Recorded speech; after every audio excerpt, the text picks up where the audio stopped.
one-stop shop for all things vapor. Central Vapors is your vaping headquarters and one-stop online vape shop for all things vapor. Find the best e-juices, like take advantage of cheap vape deals and buy Premium Vape Juice liquids in stores or right here from Central Vapors online vape shop. Rock on!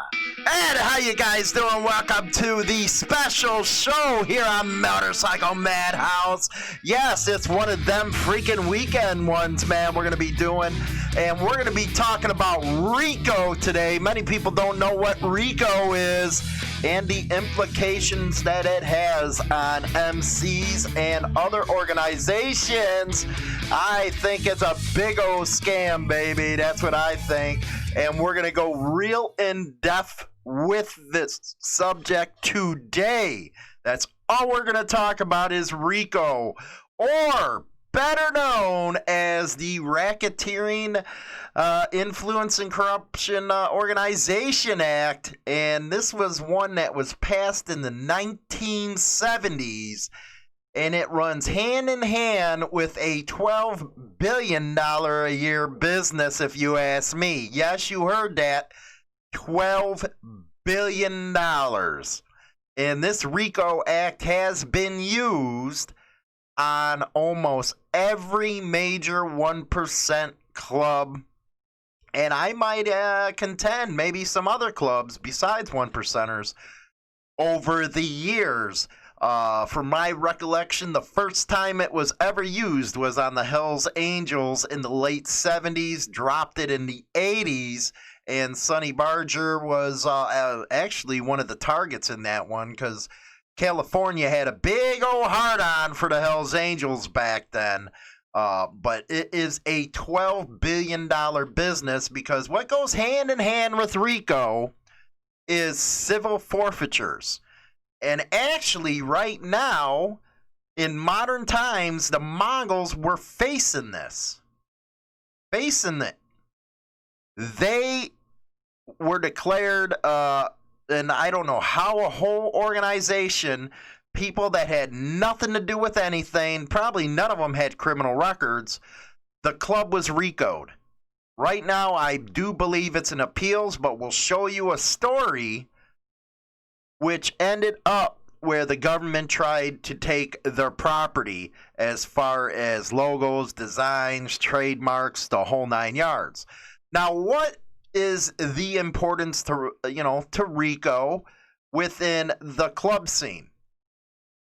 Well, RICO convictions usually lead these dimwits over at the U.S. Justice Department to label them criminal organizations, or better known as a syndicate, which I never really understood.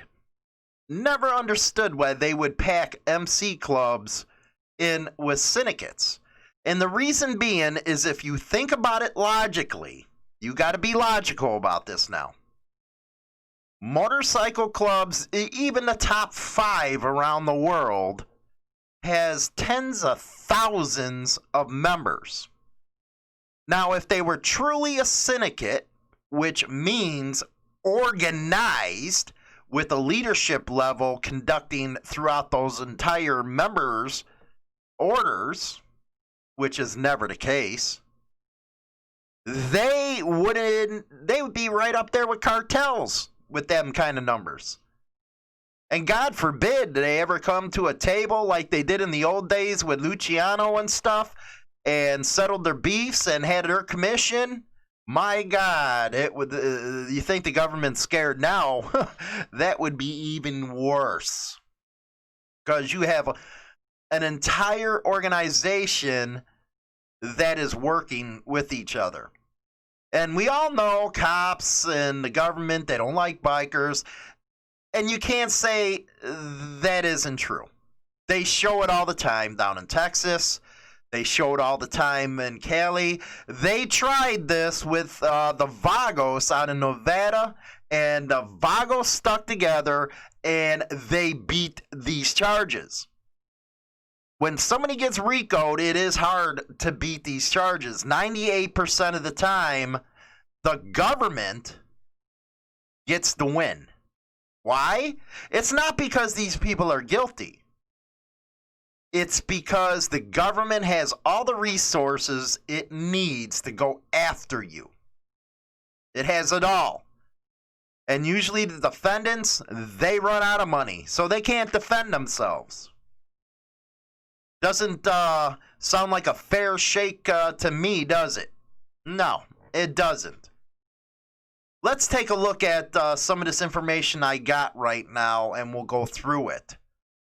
Proponents see civil forfeiture as a powerful tool to thwart criminal organizations involved in the illegal drug trade with $12 billion of annual profits. Yes, that's a $12 billion, since it allows authorities to seize cash and other assets from suspected narcotics traffickers. That is a lot of money. And then people, we're just doing a couple things here. The forfeited cash and funds generated through the sale of forfeited property are used by the government to fund community-based programs that support victims of crime and help prevent crime, including shelters for the victims of family violence. If you believe that, I got an island to sell you for about $1. No, that is not true at all. A lot of it goes back into their budgets. This is a whole industry, a $12 billion industry they use to stomp all over your civil rights. Now, in 94, there was a couple cases that came, in front of the Supreme Court, and they disagreed. What has happened from the initial purpose of this legislation is obscene. It is truly obscene. In the 70s, it was supposed to go after the mob because back then, the mob syndicate were pretty tough. They couldn't break them. That's what this was originally used for. But now, they're using it for everything, man. Everything. I think it's 34 or 35 crimes listed in this RICO Act. If you commit 2 in a 10-year period, you're now eligible to be gone after with this RICO charge. Now let's dive a little bit into the RICO charge, and we'll use Wikipedia for this. Just a general overview. The Racketeer Influence and Corrupt Organization Act is a United States federal law that provides for extended criminal penalties and a civil cause of action. There it is, civil cause of action for acts performed as a part of an ongoing criminal organization. The RICO Act focuses specifically on racketeering and allows the leaders of a syndicate to be tried for the crimes they ordered others to do or assisted them in doing, closing a perceived loophole that allowed a person who instructed someone else to, for example, murder, to be exempt from the trial because they did not actually commit the personal crime. Personally did it. Now, it was enacted by Section 901A of the Organized Crime Control Act of 1970. Right around the time Bobby got assassinated. But he was a prick. He was going after everybody that was Italian, man. That's why FBI in our neighborhood was considered forever bother the Italians. So they had to have something to go after these guys with. But with anything, with the government, they have to take it 10 freaking miles from what it was supposed to be used for. So some prick in California in the late 70s wanted to use the RICO Act against Sonny Barger and Hell's Angels. Now, what's bad, let's put that aside for a minute because we'll go through the article on that. What is bad when some of this stuff goes down and people decide to plead guilty?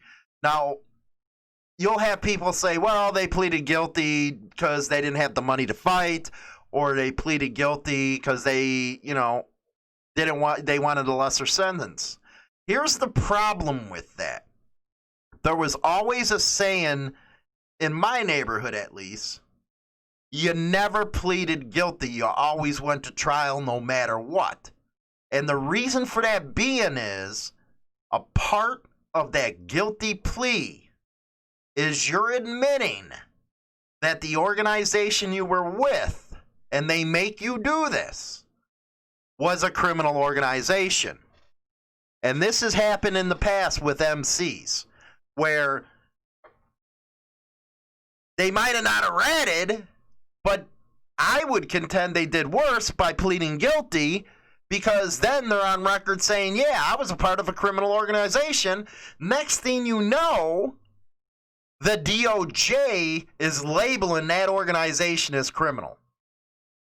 Where we all know, come on, man, a 1% club, any of the top fives, they're not all criminals, man. I know there's the propaganda and all the BS that's always put out there. Yeah, they're a criminal organization.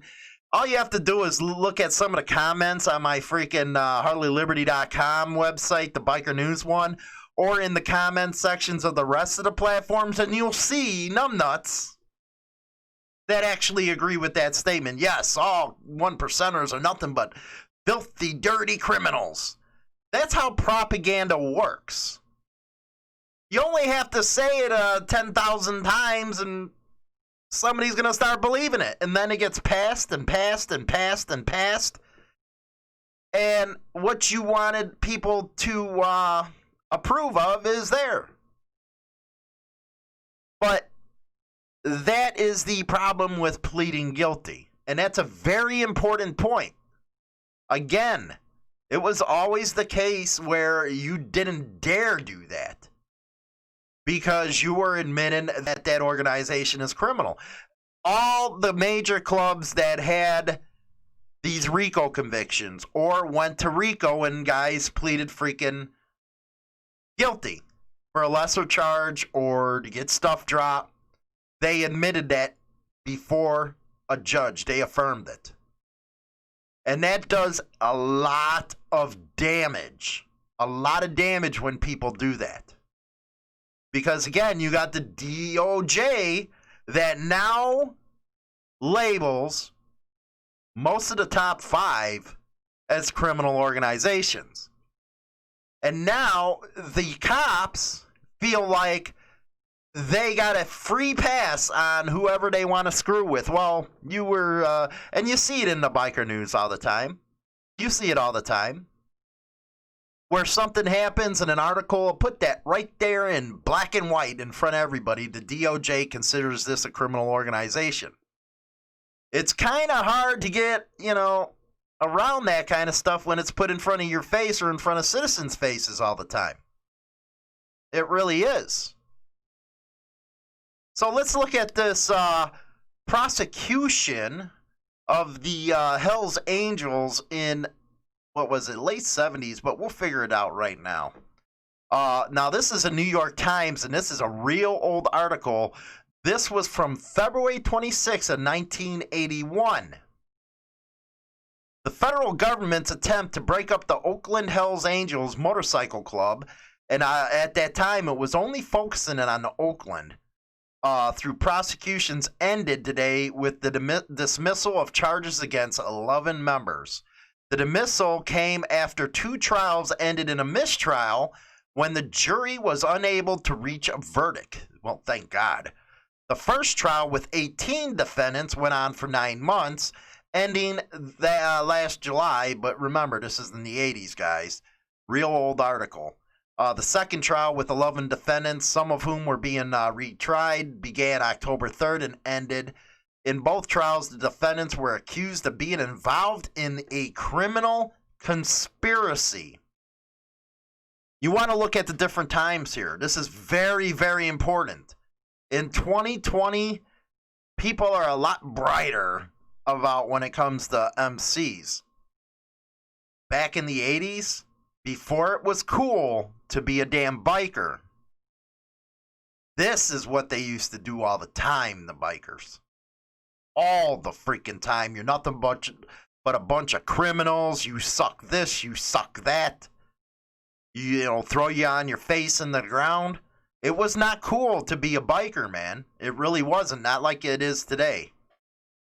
Let's see here. The indictments were voted on June 13th, 1979. On the evidence gathered by agents of the DEA, the FBI, and the ATF, and the Treasury Department. Yeah, that's how many they went after them hardcore back then. The charge in each case was violation of federal law, the racketeer influence and corrupt organization law. Well, 70, this one says 69. The RICO section of the criminal code, as it became known, was an effort by the Nixon administration to meet law enforcement problems. And I was wondering, you know, why didn't they use this against Nixon, man?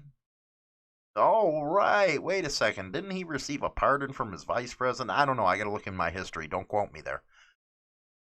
In the Hells Angel cases, the charge was that the organization operated an illegal manufacturing plant and distribution system for methamphetamine. However, the indictments listed a range of vicious crimes that were described as part of the major plan to sell drugs. From what I understand about this, I was just a kid at this time, but I do remember some of the news on it. This freaking California prick, DA, had a hard-on for the HA. And he was, it's kind of like when a politician runs for governor and they want to act like they're tough on crime. And next thing you know, there's the death penalties going on left and right because they got to show that they're tough on crime.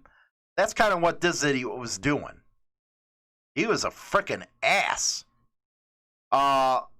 Then he says these included murders and attempted murders. Some of these crimes had already been dealt with in state courts through conviction of Hells Angels members who committed them, and this fact troubled some of the jurors who voted against conviction in the first trial, they said afterwards. Also, the jurors in both trials said they were troubled by being asked to convict an organization, the Motorcycle Club. Another problem for the prosecution was that some of its most compelling evidence came from witnesses who were granted immunity. Yeah, immunity. One former member of Hells Angels was given immunity in 6 murders. 6. And received $54,000 in various payments. Think he's going to be a little biased against the ones he's testifying against?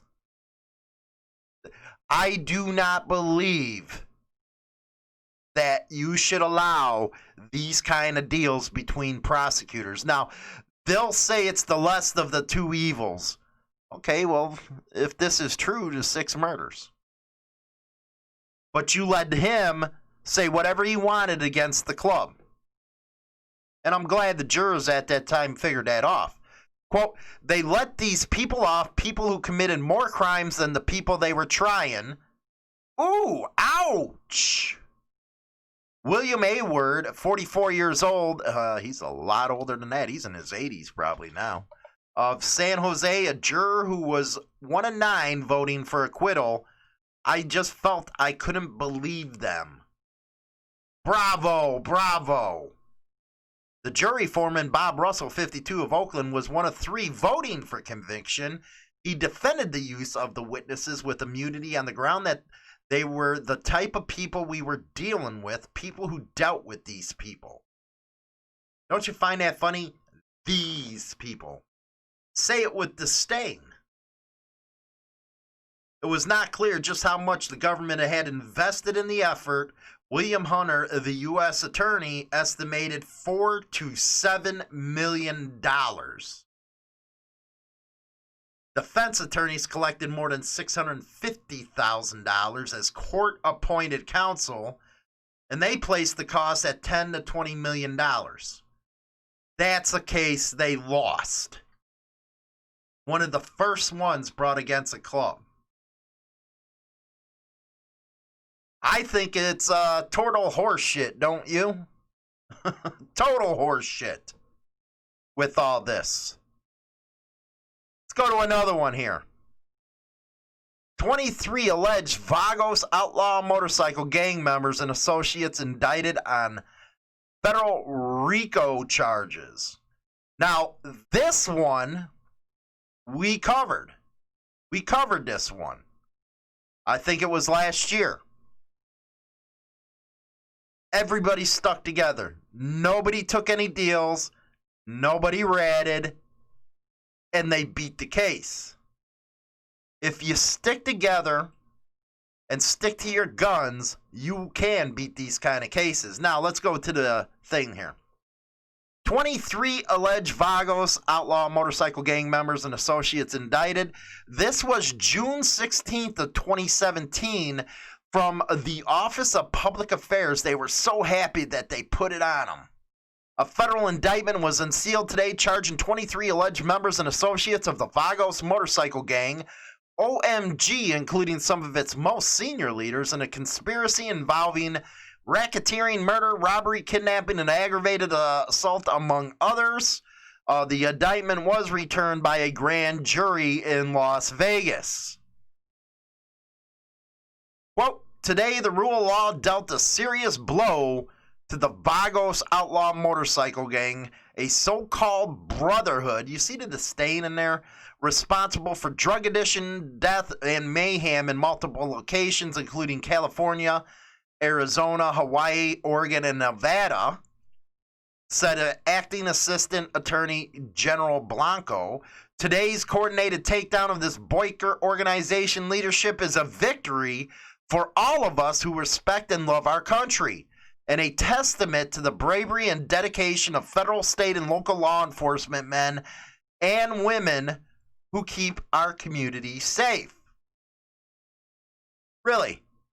They walked because you put a damn freaking liar on the stand, admitted that he was a liar on the stand to save his own ass, and next thing you know, your whole case fell apart. I'm wondering, well, shit. Hopefully they sue the hell out of you for those comments. All they have to do is look at the video. Now it's there. They had such a hard-on for them. And did you notice they made claims that this was happening in other states? How do you make them claims? In that court. You're dealing with it in Vegas. See these broad statements that come out of these people? Even more. Let's go to this one. Central District of California, January 11th of 2019. This is right before the judge said, no, you're not taking this, you're not taking that. That when, and of course, these pricks appealed it from the district attorney's office. Federal jury orders Mongols Motorcycle Gang to forfeit logos. This on the U.S. Department of Justice's website after finding the Mongols Outlaw Motorcycle Gang guilty of racketeering offenses last month. How do you find the whole organization guilty? Still haven't had it explained, right? Finding that there was a direct connection between the gang's crimes and the trademark logos that prosecutors said formed the core of the motorcycle gang's identity. The forfeiture verdict culminates a decade-long, listen to that, decade-long. Most of the people that were in the Mongols probably weren't even around a decade ago. Then they're getting freaking RICO'd for this stuff? So-called badass Doc the Rat Vagos, man. Oh boy, he was a rat and a half. He's the one who said they were a criminal organization, I believe. 77 members who were previously found guilty of racketeering offense.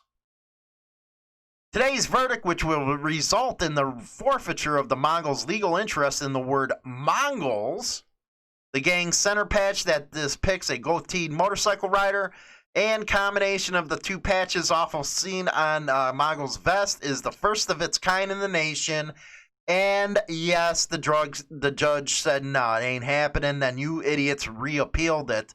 I don't see where the hell you can go with that, but I think it's going to end up in the Supreme Court probably. The verdict also ordered the forfeiture of scores of items bearing the Mongols' name and logo. That's all they wanted. They wanted to be pricks about everything, even though the people they went after was 10 years. 10 years, 2009 at the time of this judgment. That's how long these pricks are that freaking spiteful. They just want a notch for their belts. And I believe that's why this RICO law is used as a tool that it wasn't intended for. It's a very bad deal when you pass a law that's supposed to, how can I say it, benefit the community, but instead you make it into a $12 billion industry, and you have jackasses that are using it to put notches in their belt and to take people's money. One more thing here. What constitutes a RICO violation? To violate RICO, a person must engage in a pattern of racketeering activity connected to an enterprise. The law defines 35 offenses as constituting racketeering, including gambling, murder, kidnapping, arson, drug dealing, bribery, significantly mail fraud, and wire fraud. I find it funny that gambling's on there where it's legal everywhere else, but gambling because they don't get their cut of the pie. Unreal, isn't it? And I wanted to do this episode so people understood a little bit about it. How the DOJ came to call motorcycle clubs, certain ones, criminal organizations. They actually encourage motorcycle club profiling. They actually encourage law enforcement to step all over their freaking civil rights. That is what's come out of this act. Sad state of affairs, man. And when people do not dig down or don't do their homework and they're just sheeple and follow everything the media, the cops, and everybody has to say, you wonder why we have problems in this country. We have big problems in this country, and it's because a lot of people are sheep. So the next time you hear or see comments where these people say, well, all of them are motorcycle gangs or criminals, blah, blah, blah, you can put them in their freaking place. And do I believe on the other side of the aisle that clubs, I always say, have to police their own because they're bringing this type of heat? Don't let a few members cause the law enforcement brigade to come down on your ass. To me, that's not brotherhood, especially when you don't get the piece of the pie. So, that's my thoughts on that. What's your guys' thoughts? Let me know in the comments section. RICO, big state of affairs, man. Big state of affairs because it affects a lot of people. And it's sad that the government makes a industry out of this. I couldn't believe it when I seen $12 billion. That's going on all over the place, and those are the civil forfeiture laws. I think civil forfeiture should be on the plate as far as bikers' rights, man. Somebody put that in their freaking platform. Do something with it because, damn, that's a lot of damn money. So, with that, hopefully you enjoyed the show. Make sure to listen to us Monday through Friday over on YouTube, all the platforms, all that good stuff at 8 p.m. Or 8 a.m. Central Standard Time. for your daily biker news, but I wanted to put this video out because a person just aggravated the hell out of me talking about RICO and stuff, and it's like, dude, you are fucking ignorant. That's all I have to say. So I figured I'd explain it a little better. So with that, you know, hopefully you guys are having a good weekend, staying safe out there. Man, hopefully it's not going to be snowing up here anytime soon, but we'll see how it happens. Until then, I'll talk to you guys later. You all be good. Visit Zero 3D for some of the best motorcycle accessories on the market. They have engine accessories, exhaust seats, and some of the best lighting on the market. Zero 3D is a trusted retailer of bikers and motorcycle enthusiasts around the world. Go check them out through the link in the description box on all Insane Throttle platforms. Rock on! Viking Motorcycle Bags source the highest quality, weather-resistant leather from around the world. Viking Bags employs the most skilled fiberglass and leather craftsmen to manufacture the best saddlebags you can find. Viking Bags take care of their customers with some of the most hardworking and caring customer service members in the industry. Visit Viking Bags now and get your next set of motorcycle bags. Rock on! Your one-stop shop for all things vapor. Central Vapors is your vaping headquarters and one-stop online vape shop for all things vapor. Find the best e-juices, like take advantage of cheap vape deals and buy Premium Vape Juice liquids in stores or right here from Central Vapors online vape shop. Rock on!